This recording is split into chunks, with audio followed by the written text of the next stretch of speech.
It was awesome. Just after 9 years to have that happen, it was a dream come true, and to play here at the Garden after playing for 4 years at UMass Lowell and always watching the Bruins over the past bunch of years, it was a very special feeling. I'll never forget it. That's Bobby Robbins, who logged 6 minutes and 52 seconds of ice time Wednesday night in the Bruins' 2-1 season-opening victory over the Philadelphia Flyers at the Garden. He also got in a big fight in the second period, which, if you watch the game, got the joint rocking.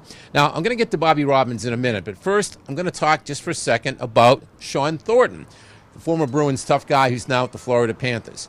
Shawn Thornton, coming into this season, has played in 559 National Hockey League games. The reason I bring that up is because despite all the years he's played in the NHL, including 2 Stanley Cup winners in his resume, Shawn Thornton has still played, after all these years, more games in the minors than he's played in the big leagues. In fact, Shawn Thornton has played in 605 American Hockey League games. He'll have to have played in 47 games this season to be able to say he's played in more games in the NHL than the AHL. The point of all this is this. People will scratch and crawl and do anything they can to make it to the big time. Shawn Thornton did it. Bobby Robbins did it the other night. He's 32 years old. He's played a ton of games in the American Hockey League over the years in places like Rochester, Syracuse, Binghamton. The list goes on and on.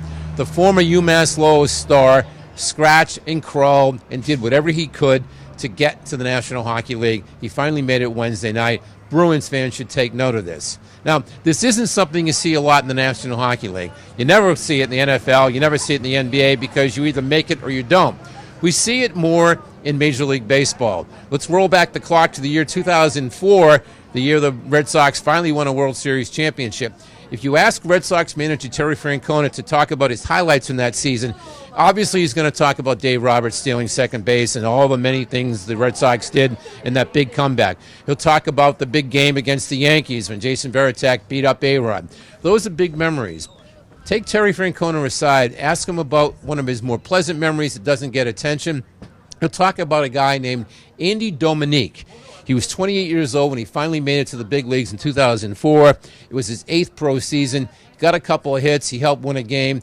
It brought a lot of joy to Terry Francona.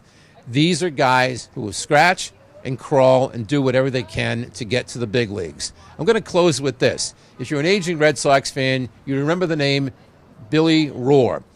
Remember that game, 1967? The kid pitcher from Toronto, 21 years old, Major League debut, comes within one pitch of throwing a no-hitter in his Major League debut. We talk about that game. We talk about Billy Rohr, the kid pitcher from Toronto, as the late, great Ken Coleman talked. What we don't talk about is that Billy Rohr's catcher on that day in 1967, his catcher was Russ Gibson, Fall River, Massachusetts. He played 10 full seasons in the minors. It was his Major League debut. Russ Gibson from Fall River, Mass., scratched and crawled and did whatever he could to get to the big leagues. That's what Bobby Robbins did the other night at the Garden. For the Herald Press Box with videographer Bob Grime in Davis Square, this is Steve Buckley.